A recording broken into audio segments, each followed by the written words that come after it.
السلام عليكم ورحمة الله وبركاته. إن الحمد لله نحمده ونستعينه ونستغفره ونعوذ بالله من شرور أنفسنا ومن سيئات أعمالنا. من يهده الله فلا مضل له ومن يضلل فلا هادي له، وأشهد أن لا إله إلا الله وحده لا شريك له، وأشهد أن محمدا عبده ورسوله صلى الله عليه وعلى آله وأصحابه والتابعين وتابع التابعين ومن تبعهم بإحسان إلى يوم الدين. يا أيها الذين آمنوا اتقوا الله حق تقاته ولا تموتن إلا وأنتم مسلمون. يا أيها الناس اتقوا ربكم الذي خلقكم من نفس واحدة وخلق منها زوجها وبث منهما رجالا كثيرا ونساء، واتقوا الله الذي تساءلون به والأرحام إن الله كان عليكم رقيبا. يا أيها الذين آمنوا اتقوا الله وقولوا قولا سديدا يصلح لكم أعمالكم ويغفر لكم ذنوبكم، ومن يطع الله ورسوله فقد فاز فوزا عظيما. أما بعد، فإن خير الحديث كتاب الله، وخير الهدي هدي محمد صلى الله عليه وعلى آله وسلم، وشر الأمور محدثاتها، فإن كل محدثة بدعة وكل بدعة ضلالة وكل ضلالة في النار. إخواني في الدين، أعزكم الله. kaum muslimin yang saya hormati, kita masuk pada surat berikutnya setelah Al-Fatihah, yaitu surat Al-Baqarah. Wa hiya madaniyatun. Surat Al-Baqarah adalah surat yang turun di Madinah. Dan kata Ibnu Katsir rahimahullah, madaniyatun kulluha. Semuanya turunnya di Madinah. Karena kadang-kadang satu surat, sebagian ada yang turun di Mekah, sebagian ada yang turun di Madinah. Tetapi Al-Baqarah madaniyah kulluha. Seluruhnya adalah madaniyah, turun di Madinah. Surat Al-Baqarah adalah surat yang azim, yang juga memiliki keutamaan-keutamaan seperti yang diriwayatkan oleh Muslim dalam sahihnya dan oleh Imam Ahmad sebelumnya, wa Tirmidzi wa Nasa'i min hadits Suhail bin Abi Salih an abihi an Abi Hurairah radhiyallahu taala anhu. Bahwa Abu Hurairah radhiyallahu taala anhu berkata bahwa Rasulullah sallallahu alaihi wa ala alihi wasallam bersabda, "La taj'alu buyutakum quburan." Jangan jadikan rumah-rumah kalian seperti kuburan. Fa innal baita alladhi tuqra fihi suratul Baqarah la yadkhuluhu syaitan. Karena sesungguhnya rumah yang dibacakan di dalamnya surat Al-Baqarah tidak akan dimasuki oleh syaitan. Dalam hadis yang sahih ini, Rasulullah sallallahu alaihi wa ala alihi wasallam menyatakan, jangan jadikan rumah kalian seperti kuburan. Artinya tempat yang tidak dianjurkan untuk beribadah di sana. Tapi rumah kalian adalah rumah yang perlu diterangi dengan ibadah, dengan salat-salat sunnah, dan juga dengan bacaan Al-Quran. Ini menunjukkan perbedaan antara rumah dengan kuburan. Rumah diramaikan dengan ibadah salat-salat sunnah, qabliyah misalnya sebelum ke masjid, atau ba'diyah sepulang dari masjid, sunnahnya di rumah. Dan juga membaca Al-Quran. Adapun kuburan tidak dianjurkan untuk baca Quran di sana, untuk salat di sana. Maka kata Nabi, jangan jadikan rumah kalian seperti kuburan. Ramaikanlah dengan ibadah. dengan salat-salat dan dengan bacaan-bacaan Al-Quran, khususnya surat Al-Baqarah. Fa inna syaitan, dalam lafaz lain, fa inna syaitan yafir. Sesungguhnya syaitan akan lari dari rumah yang tuqra fihi suratul Baqarah, yang dibacakan padanya surat Al-Baqarah. Ini menunjukkan bahwa surat Al-Baqarah memiliki keistimewaan. Dan juga termasuk yang diriwayatkan dari Fadail Al-Baqarah, keutamaan-keutamaan Al-Baqarah adalah apa yang dikeluarkan oleh Tirmidzi dan Nasai dan juga Ibnu Majah. Ulum ashabus sunan. Juga dari Abu Hurairah radhiyallahu taala anhu bahwa Rasulullah sallallahu alaihi wasallam pernah mengutus pasukan kecil, beberapa orang jumlahnya.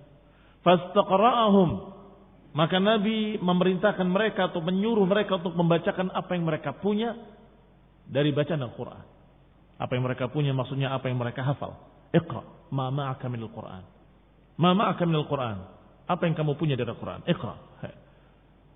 Sampai ketika dipanggil yang asannuhum, ahdatsuhum sinnan, afwan. Beda asannuhum dengan ahdatsuhum sinnan. Asannuhum yang paling tua. Tapi kalau ahdatsuhum sinnan, yang paling muda. Yang paling muda ditanya, ya fulan, ma ma'aka minal Qur'an. Wahai fulan, apa yang kamu punya dari Al-Quran? Apa yang kamu hafal dari Al-Quran? Maka sahabat yang mulia tadi menjawab, ma'i kada wa kada wa surat Al-Baqarah.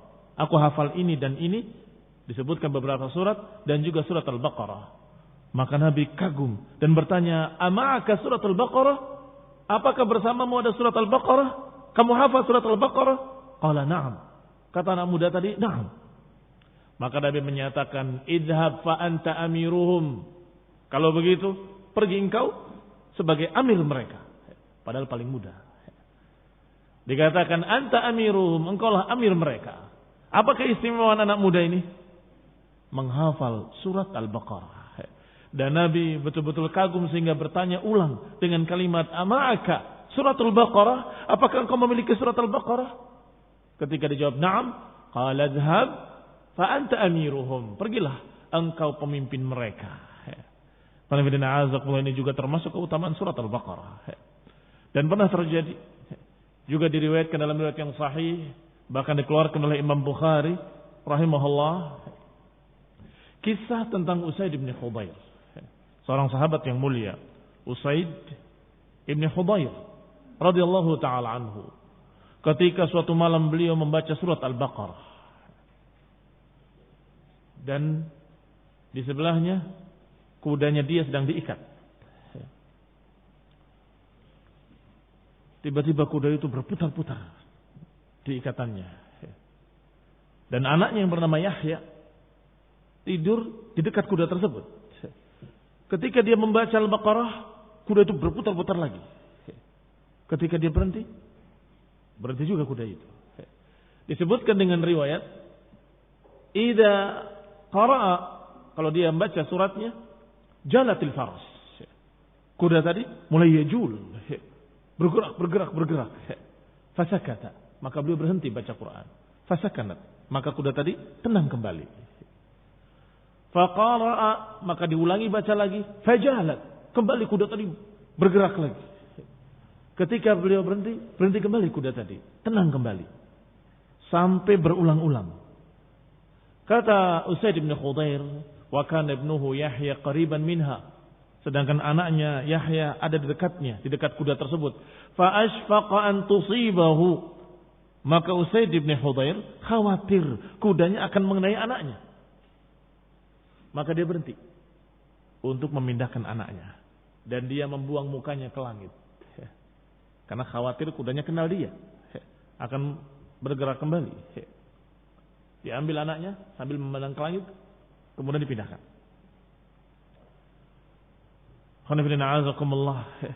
Pagi harinya ditanyakan kepada Rasulullah SAW. Ya Rasulullah, aku membaca Al-Quran kada wa kada, membaca surat Al-Baqarah. Ternyata kuda bergerak lagi. Maka aku berhenti membaca. Dan aku melihat atau memindahkan anak tadi. Dan aku melihat sesuatu. Ketika aku memandang ke langit, membuang mukaku ke langit, Aku melihat seperti zullah, seperti awan terang, bercahaya, turun. Dan demikian keadaan, berulang-ulang. Kata Rasulullah SAW, Iqra, baca lagi. Teruskan baca kalian, teruskan bacamu. Ya Rasulullah, aku khawatir terhadap anakku, maka aku berhenti membaca. Kata Rasulullah SAW, wa tadri madza? Tahu engkau apa itu? Dzaka wa tilkal malaikah danat li sautika. Itu adalah malaikat yang mendekatkan suaramu. Walau qara'ta la asbahat yanzur an-nas ilaiha la tatawara minhum. Kalau engkau terus membacanya, maka malaikat itu akan turun. Sampai pagi manusia akan melihat.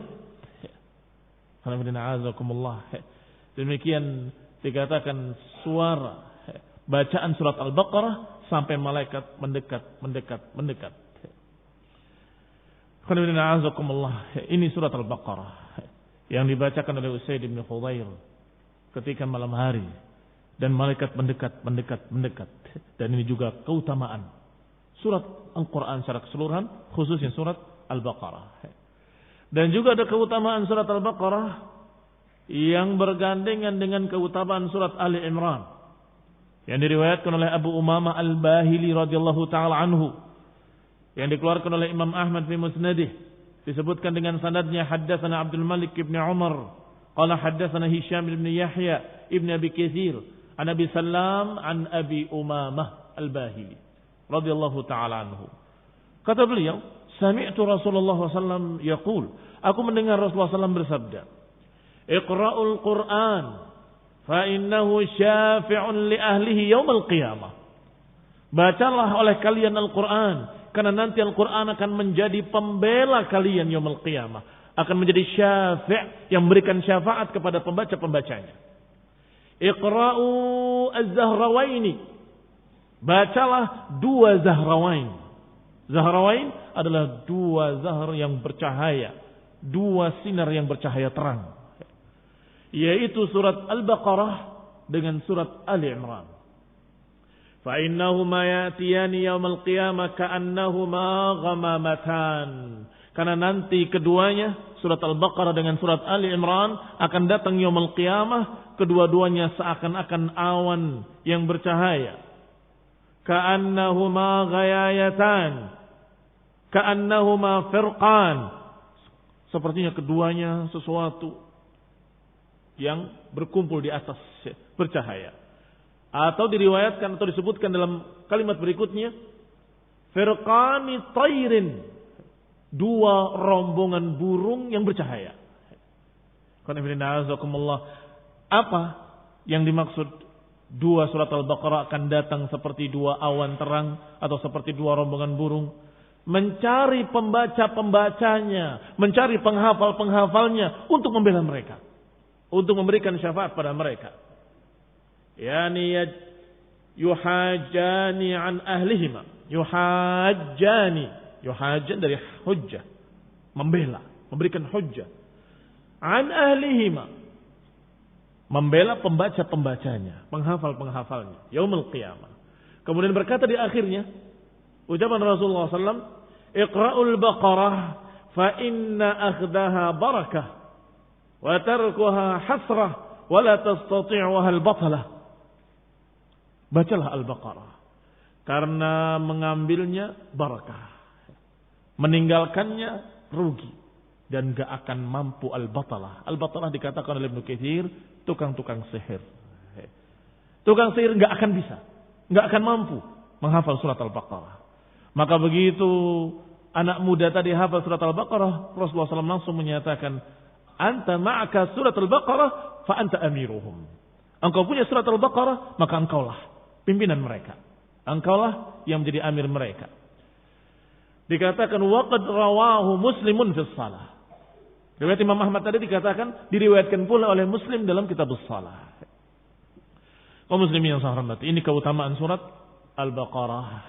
Dan sudah dikatakan tadi bahwa surat Al-Baqarah jami'uha madaniyah, seluruhnya adalah madaniyah. Wa qad thabata fi sahihaini An Ibnu Mas'ud radhiyallahu taala anhu, dan diriwayatkan pula dalam dua kitab sahih dari Abdullah bin Mas'ud radhiyallahu taala anhu ketika beliau lempar jumrah. Ja'ala al-bait an yasarihi wa Mina an yaminih. Dalam keadaan posisi beliau dalam keadaan bait, yakni Ka'bah Mekah di kirinya dan Mina di kanannya.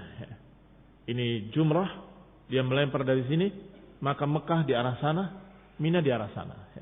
Nanti kalau kalian haji akan tahu bahwa sunnahnya memang melempar dari situ, dari tempat di mana kanan itu Mina dan kiri itu adalah Mekah, Al-Bait. Kemudian kata beliau, kata Abdullah bin Mas'ud, disinilah turunnya surat Al-Baqarah di dekat jumrah tadi. Dikatakan oleh beliau radhiyallahu taala anhu dengan kalimat, qala hadza maqam alladhi unzilat alaihi suratul Baqarah. Ini adalah tempat di mana diturunkannya surat Al-Baqarah. Wallahu taala alam, apakah seluruhnya atau sebagian besarnya? Karena kadang-kadang satu surat turunnya berbeda-beda. Wallahu taala alam, tidak disebutkan di sini apakah sebagiannya atau seluruhnya, tapi dikatakan di sinilah turunnya surat Al-Baqarah.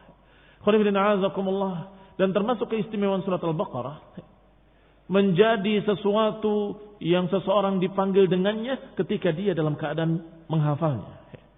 Sehingga Rasulullah SAW ketika memanggil kaum muslimin pada perang Hunain, ketika Yaumah Hunain, pada perang Hunain itu ada kejadian yang menjadi pelajaran buat kaum muslimin, yaitu ketika mereka kagum-kagum dengan jumlahnya yang sangat besar.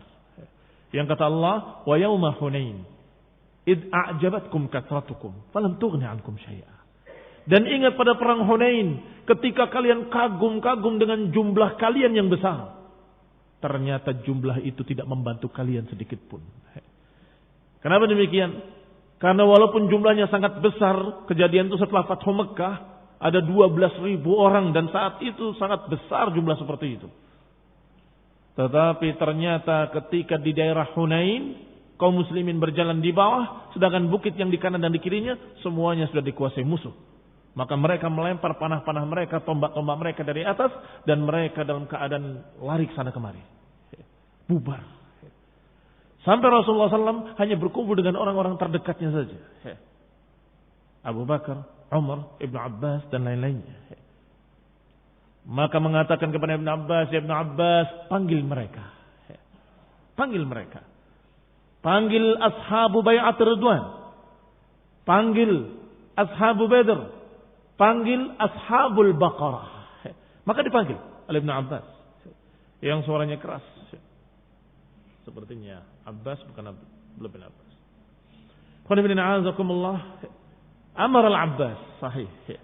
Bukan anaknya, bukan Abdullah bin Abbas, tapi Abbasnya. Ya Abbas, panggil mereka. Maka dipanggil oleh Abbas dengan perintah Rasulullah SAW. Ya ashab syajarah, wahai orang-orang yang berbaiat di bawah pohon. Ya ashab al-Baqarah, wahai ashab al-Baqarah, wahai penghafal surat Al-Baqarah. Wahai orang-orang yang membaca surat Al-Baqarah. Ada apa dengan surat Al-Baqarah? Kenapa tidak dikatakan dengan ashab Ali Imran atau ashab yang lain? Walaupun setiap surat dari surat-surat Al-Quran memiliki keutamaan. Semua surat dalam Al-Quran memiliki keutamaan. Tetapi Al-Baqarah sering dijadikan sebagai julukan dengan kalimat ya ashab Al-Baqarah, wahai penghafal surat Al-Baqarah. Demikian pula terjadi kejadian yang hampir sama pada perang melawan Musailamah Al-Kadzab, melawan pasukan Banu Hanifah, pasukan murtaddin, pasukan yang mengikuti Musailamah Al-Kadzab. Maka ketika memerangi mereka, kalimat mereka, sebagian mereka terhadap sebagian lain adalah kalimat ya ashab al-Baqarah. Ya ashab al-Baqarah taqaddamu, wahai ashab al-Baqarah majulah. Diberi semangat mereka dengan kalimat ya ashab al-Baqarah, ya ashab al-Baqarah. Sampai para penghafal-penghafal Quran ketika itu paling depan perangnya. Dan banyak yang terbunuh para penghafal-penghafal Quran. Sampai mereka mengadukan kepada khalifah. Banyak penghafal-penghafal yang gugur dalam perang melawan Musailamah Al-Kadzab. Bagaimana? Apa kita tidak sebaiknya melarang mereka untuk berperang atau bagaimana? Sampai kemudian diperintahkan untuk dicatat, untuk disalin, untuk diperintahkan agar jangan sampai habis para penghafal-penghafal Al-Quran. Demikian sangat semangatnya mereka ketika disebut ya ashabul baqarah. Maka mereka semangat berjuang fi sabilillah, berperang di jalan Allah Subhanahu wa taala, hatta fatahallahu alaihim, hingga Allah bukakan atas mereka dan Allah menangkan untuk mereka. Muslim yang saya hormati, surat Al-Baqarah diawali dengan huruf-huruf alif, lam dan mim. Alif, lam, mim dibaca bukan dengan alam, tetapi dibaca alif, lam dibaca lam, dan mim dibaca mim. Demikian cara membacanya. Yang dikatakan ahruf mutaqati'ah, huruf-huruf yang terpisah-pisah. Alif, lam, mim. Adapun basmalah sudah dibahas, maka diulang kembali setiap surat adalah dengan basmalah, kecuali surat At-Taubah. Ini akan dibahas insyaallah. Taqaddam al-kalam 'ala al-basmalah. Berkata Syekh Abdul Rahman As-Sa'di rahimahullah dalam tafsirnya, sudah lewat masalah basmalah. Wa amal huruful muqatta'ah fi awal as-suwar, adapun huruf-huruf yang disebutkan di awal-awal surat, fal aslam fiha as-sukut, maka yang paling selamat adalah diam. Yang paling selamat adalah diam, untuk tidak membahas. Sukut anit ta'arrud li ma'naha, tidak perlu mencari-cari, menebak-nebak, mungkin ini, mungkin itu maksudnya, mungkin ini dan sebagainya. Min ghairi mustanadin syar'i, tanpa ada sandaran yang syar'i. Ma'al jazm bi anna Allah Ta'ala lam yunzilha abathan, dengan keyakinan yang pasti bahwa Allah tidak mungkin menurunkan tanpa arti. Tidak mungkin Allah menurunkan tanpa faedah, tanpa makna. Enggak mungkin abathan. Bal li hikmatin la na'lamuha, bahkan ada hikmah di balik itu yang kita tidak tahu. Muslim yang saya hormati. Dan memang benar ucapan beliau rahimahullah bahwa yang aslam adalah untuk tidak menafsirkan, untuk tidak menebak-nebak. Mungkin alif itu Allah, lam itu mungkin Al-Latif, mim itu mungkin Majid, semuanya nama-nama Allah. Kata siapa? Laisa hunaka mustanad syar'i, enggak ada sandaran yang syar'i. Kata Ibnu Katsir rahimahullah, para ulama berselisih tentang masalah huruf-huruf di awal surat-surat Al-Quran. Minhum man qala hiya mimma ista'thara Allah bi'ilmih. Di antara para ulama ada yang menyatakan bahwa itu adalah sesuatu yang ilmunya Allah simpan sendiri dan kita tidak mengetahuinya. Yang pasti ada hikmahnya. Yang pasti ada maksudnya. Tidak mungkin abathan, tidak mungkin sia-sia tanpa arti.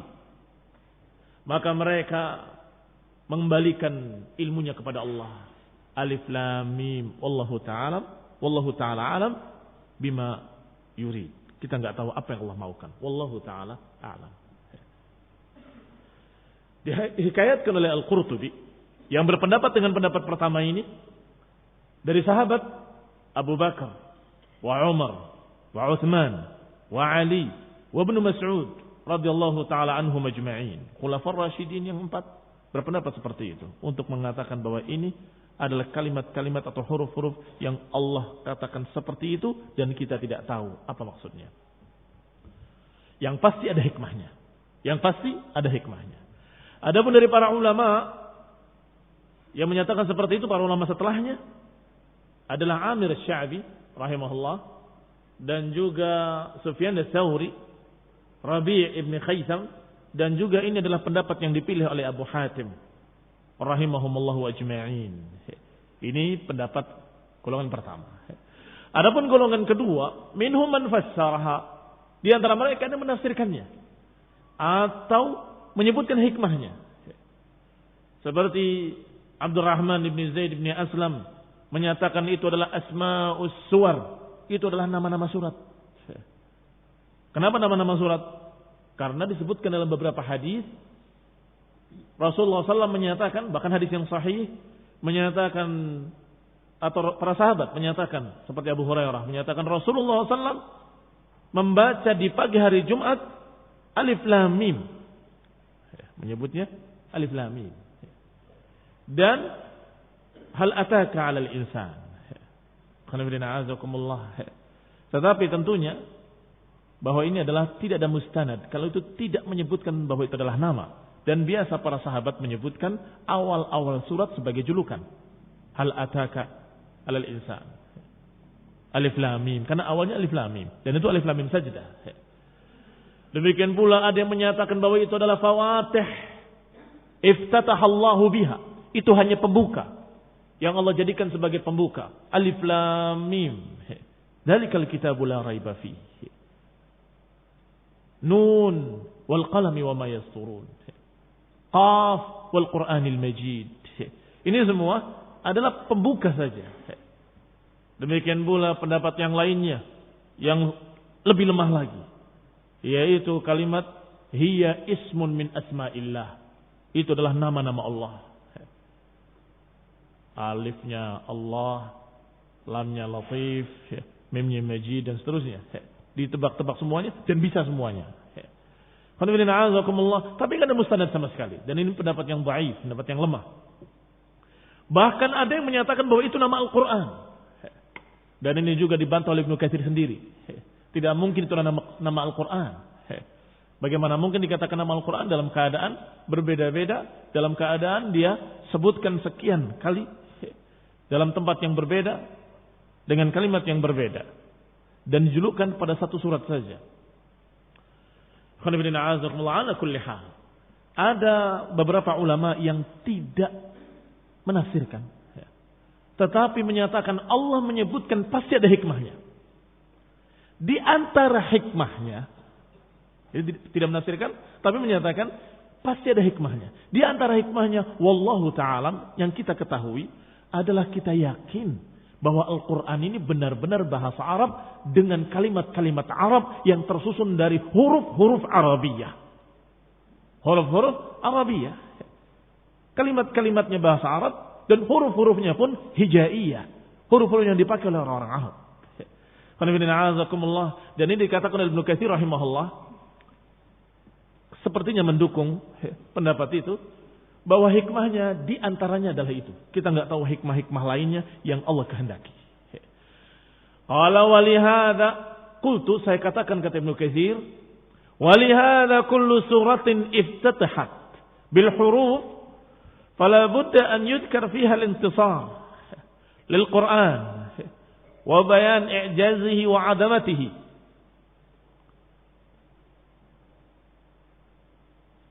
Oleh karena itu, setiap surat yang dimulai dengan huruf-huruf tersebut mesti menyebutkan Quran.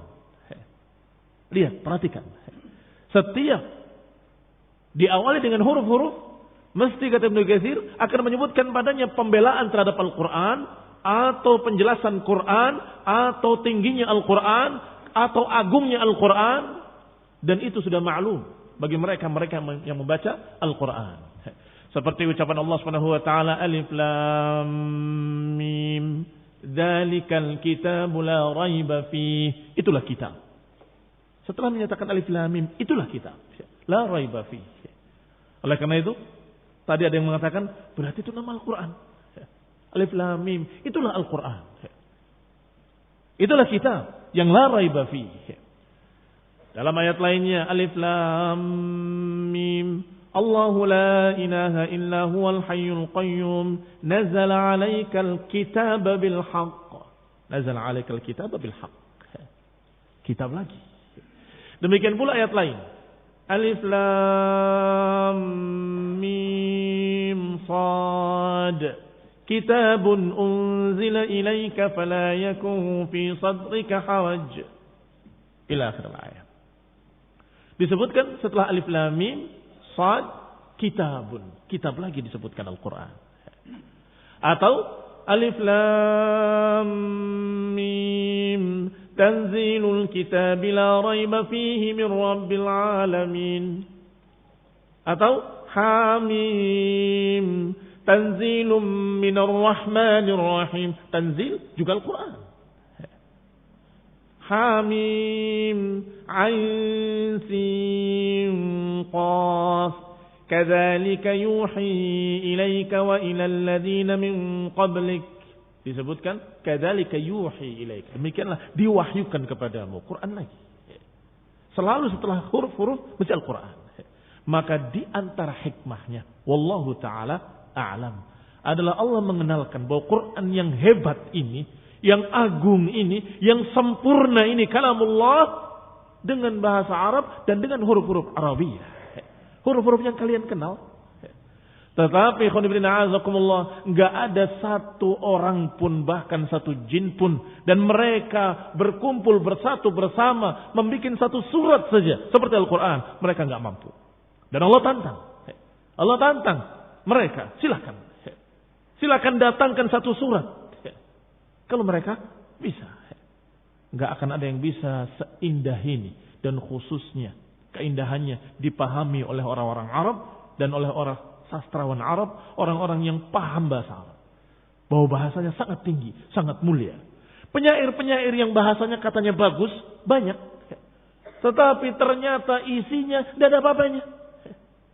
Isinya kosong. Wasyu'ara'u yattabi'uhumul ghawun. Alam tara annahum fi kulli wadin yahimun. Lihatlah para penyair-penyair.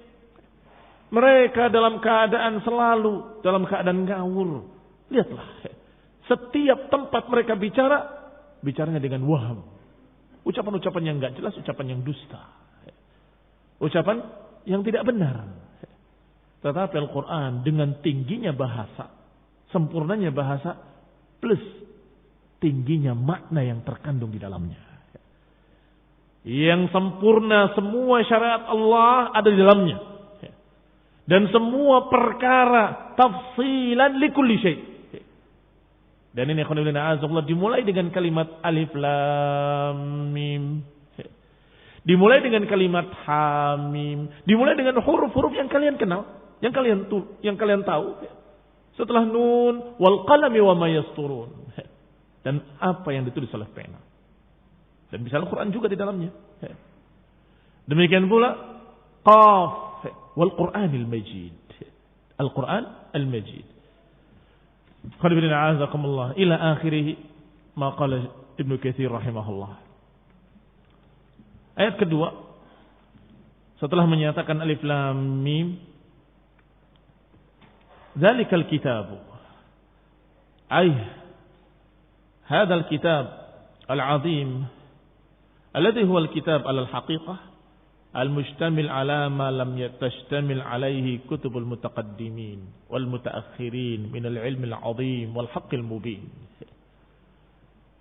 Inilah kitab yang mulia, yaitu kitab yang benar-benar sesungguhnya kitab yang hakiki, yang tercakup di dalamnya apa yang tidak dicakup oleh kitab apapun yang terdahulu ataupun yang setelahnya.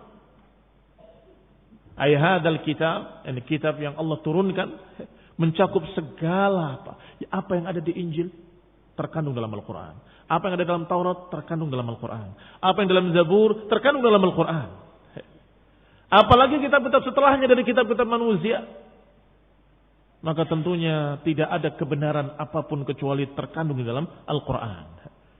Terkandung al-ilm al-azim, ilmu yang agung, wal haqqil mubin, yang la raiba fihi, kata Allah, yang enggak ada keraguan padanya. Semua ucapan-ucapan selain ucapan Allah Subhanahu wa taala dan ucapan orang yang diberi wahyu oleh Allah Subhanahu wa taala akan memiliki keraguan. Tetapi ketika didukung dengan qala Allah atau didukung dengan ucapan Rasulullah yang diberi wahyu oleh Allah, baru menjadi yakin. La raiba fihi wala syakka biwajhin minal wujuh, enggak ada keraguan padanya dari sisi manapun.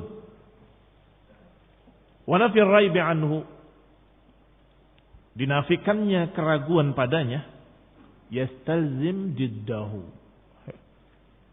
Kalau dinafikan keraguan, maka mesti lawannya. Apa lawannya keraguan?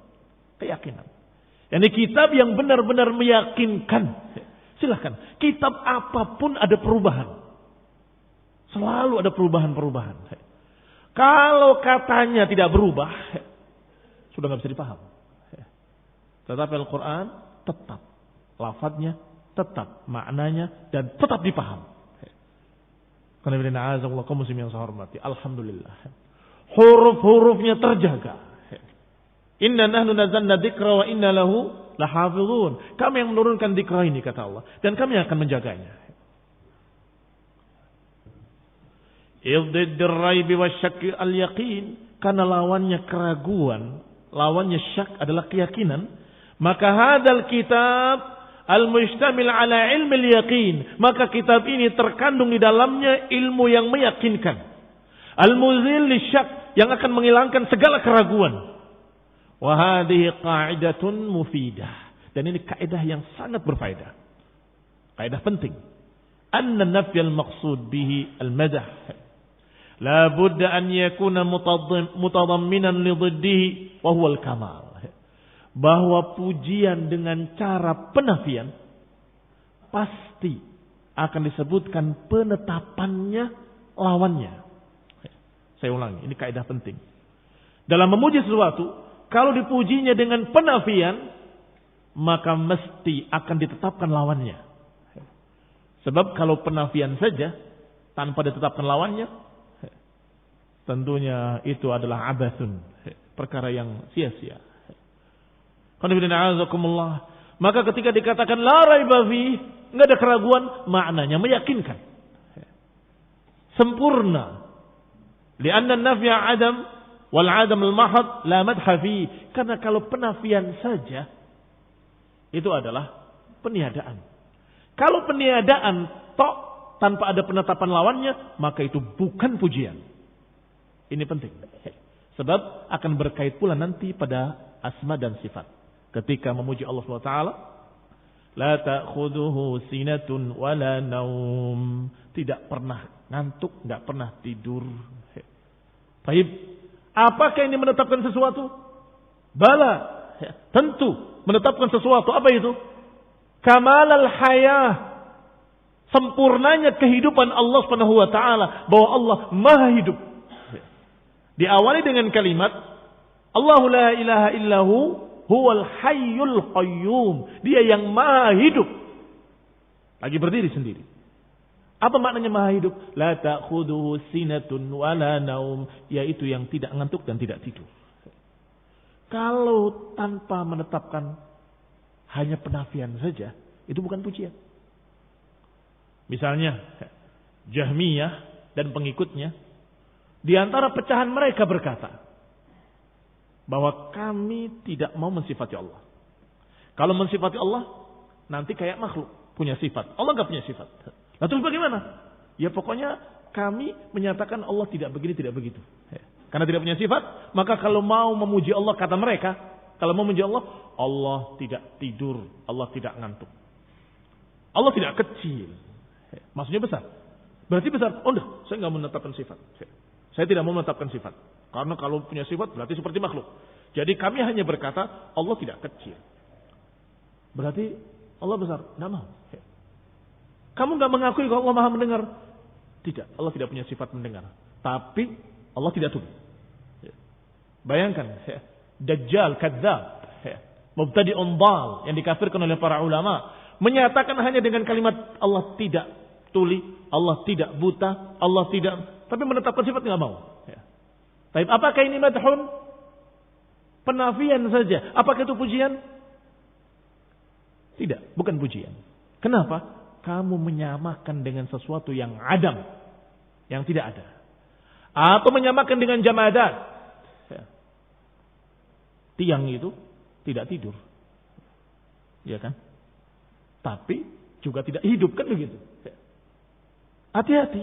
Kalau nafi saja bukan pujian. Dia tidak ngantuk, tidak tidur, tapi itu bukan pujian. Kenapa? Karena tidak disebutkan penetapannya bahwa dia hidup, tidak. Dia tidak tuli. Oh, telinga aja nggak punya, iya kan? Berarti dia nggak tuli. Hati-hati. Ini na'udzubillah syubhat yang mengerikan dari Jahmiyah. Sehingga jangan lupa kaidahnya dalam masalah asma sifat dan dalam masalah lain, kalau penafian saja belum memuji. Penafian itu mesti konsekuensinya menetapkan lawannya. Kalau maknanya Allah Subhanahu wa taala la ta'khudhuhu sinatun wala naum, Allah tidak ngantuk, tidak tidur, maknanya Allah Maha hidup. Hayyul Qayyum, itu maknanya. Kalau dikatakan Allah Subhanahu wa taala menyatakan dirinya bahwa aku tidak pernah capek. Ma massana min lughub, enggak pernah terkena lelah. Apa maknanya? Maknanya Allah terus Maha kuasa untuk berbuat apapun. Sempurna. Sehingga harus diiringi penafian dengan penetapan. Tapi ketika Allah menafikan raib dan syak dalam ayat ini, la raiba fih, apa maknanya? Harus menetapkan lawannya. Bahwa kitab ini meyakinkan, enggak ada keraguan padanya. Demikian ikhwan fillah azakumullah, satu ayat yang penting dan satu kaidah yang penting. Yaitu kalimat dalikal kitabul la raiba fihi hudan lil muttaqin, sebagai petunjuk bagi orang-orang yang takwa. Falamma istamala 'ala al-yaqini wa kanat al-hidayah la tahsul illa bil yaqin qala hudan lil muttaqin. Kata Syekh Sa'di rahimahullah, ketika tercakup dalam ayat ini tentang yakinnya, meyakinkannya Al-Qur'an penuh dengan kepastian, maka kemudian dikaitkan dengan hidayah. Karena yang namanya hidayah tidak mungkin bisa membimbing tanpa keyakinan. Tidak mungkin bisa membimbing tanpa keyakinan. Orang terbimbing kalau yakin. La tahsul illa bil yaqin. Al-hidayah la tahsul illa bil yaqin. Yang namanya hidayah enggak akan terjadi kecuali dengan keyakinan. Contoh sederhananya ketika kamu bertanya kepada seseorang, di mana rumahnya fulan? Orang itu menyatakan kayak di sana. Kalau enggak salah ya, saya lupa. Gimana kamu? Terbimbing apa enggak terbimbing? Aduh. Cari-cari nanti salah. Nanya ke orang lain. Iya kan? Sampai dijawab dengan yakin. Kamu tahu? Bukan tahu lagi. Saya bolak-balik ke sana kok. Baru yakin. Akan terbimbing. Tidak mungkin orang terbimbing dengan sesuatu yang meragukan. Maka Al-Quran ini la raiba fi, enggak ada keraguan padanya, meyakinkan kepastian di dalamnya. Maka dikatakan hudan lil muttaqin, dan membimbing, membawa kepada hidayah, menunjuki jalan yang lurus. Adapun huda, ma tahsul bihil hidayah. Huda adalah apa yang didapatkan dengannya hidayah. Sedangkan sebaliknya adalah dalal.